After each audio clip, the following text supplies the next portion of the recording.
Hello again, it's me Felicia, and if you're new here, welcome to my channel. Really appreciate that if you like this content, drop a little comment, maybe like, or even subscribe.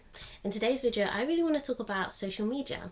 So obviously, if you're alive, you're kicking, you're somebody in this world with internet connectivity and a mobile device, you're probably familiar with what social media is. But an interesting part of social media is that whilst we're on it on a daily basis, do we really know what it's doing to us? Are we really sure about how our behavior on social media is being manipulated towards the interests of capitalists? Are we sure we know the impacts this is having on our health and our well-being? Because I have personally been wondering about how this has affected me, and I want to share a bit with you. Chances are you probably found out about this video through social media, so I might as well talk about it.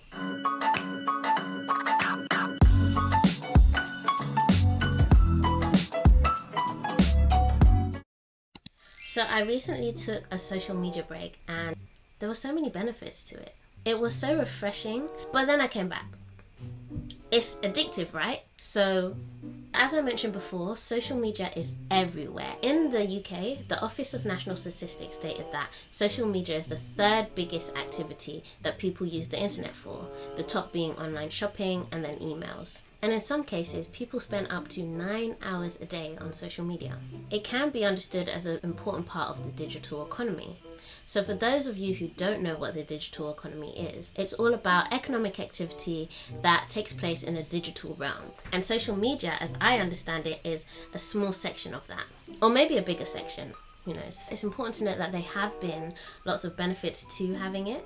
For example, we've got a better dissemination and democratization of information. So it's easier for me and you to access information that previously we would have only had access to if we knew someone, if we read about it in the papers, or I don't know, sending letters. It's also introduced new forms of jobs into the markets, for example, social media influencers. It's also helped us diversify what kind of content we consume, especially in times like this with a pandemic. So for example, TikTok, doing all the dance and all of that.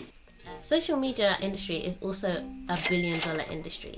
In 2019, whilst Twitter recorded revenues of about $3.5 billion, Facebook recorded revenues of about $71 billion. So how are they making money? Well, if the product is free, we are the product. And the product is our personal data. So we use the app for free because of whatever the app offers us. From there, they take the data, whether that be our behaviors, what time we click on what image, what kind of content we like to consume.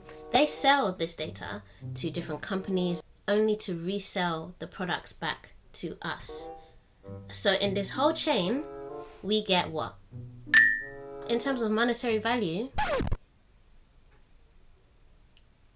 that's it. Like, we're not getting anything. Maybe depression, maybe anxiety.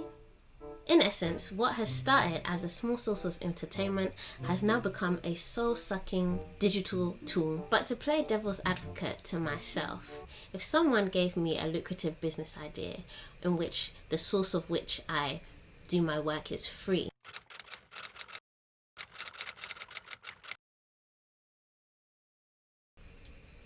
would I take it? Well, next question. See ya. The concept of selling advertising isn't new. This has existed for years. It existed in TV, it existed in newspapers, it existed in magazines.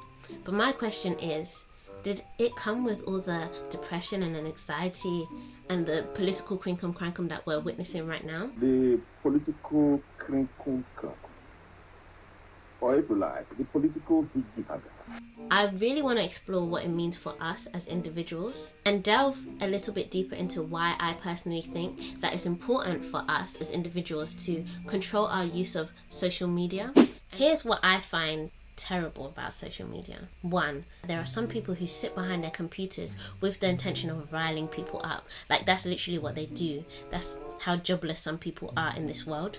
For example, I'm not sure if you guys are familiar or have seen the Sainsbury's Christmas advert, but literally Sainsbury's, a popular supermarket in the UK, decided that they would do a normal Christmas advert, but this time they would use a black family come and see the outrage people had just because there was a black family on the screen.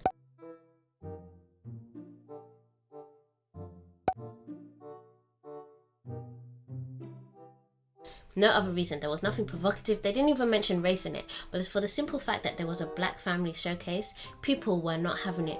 People were literally like, oh my God, where's the white people? Where are the normal families? This country is 90% white. Why are they doing this?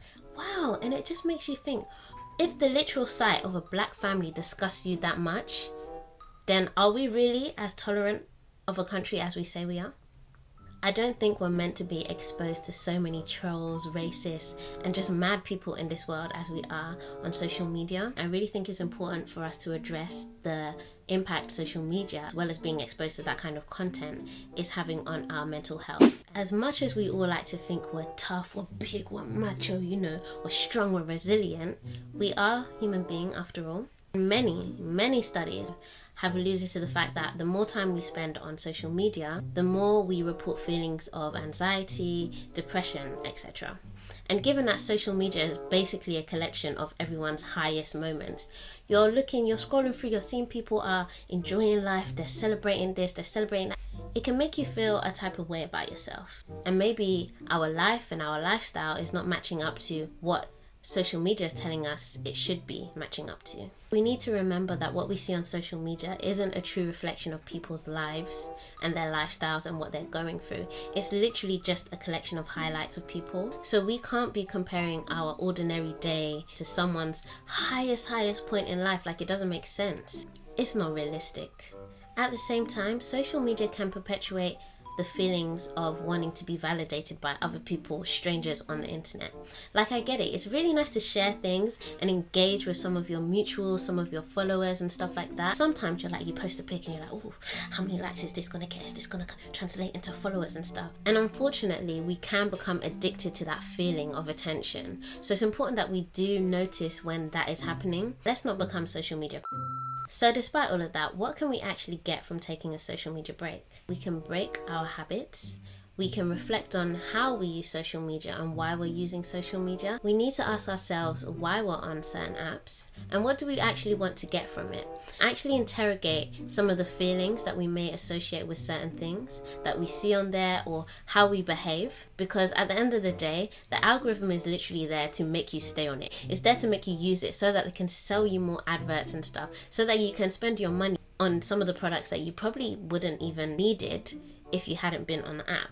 So the algorithm is not working in your favor. That's why it's important for us to dig deeper and understand what we are doing on these apps, why we're using it, and using it in a way that is in our own individual interests, protecting our mental space.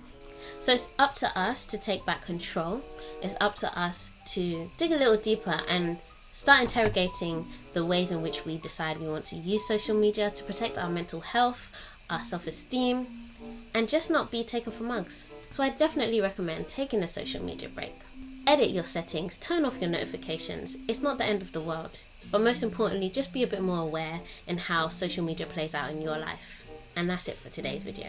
I hope you were able to gain something from it, maybe think about things in a different way. And I also hope you managed to take a social media break, because it's important, right? If you did like this content, if you wanna, see more content, I definitely recommend you subscribe. If you like this video, please like it.